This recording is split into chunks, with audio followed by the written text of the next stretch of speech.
36.51 liter tayo, no? So naka 36.51 liter tayo, no? Ayan, so let's compute kung ano yung naging fuel consumption natin. Ooh, wait. So 348.3 divided by 36.51 9. So nag-average tayo ng 9.5 kilometer per liter, no? Puno tayo, full pack tayo ng sakay.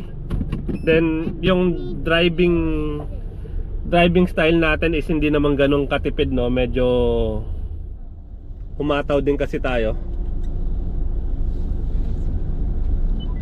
Alright, so ayun. Last time kasi nung umuwi ako, mag-isa lang ako.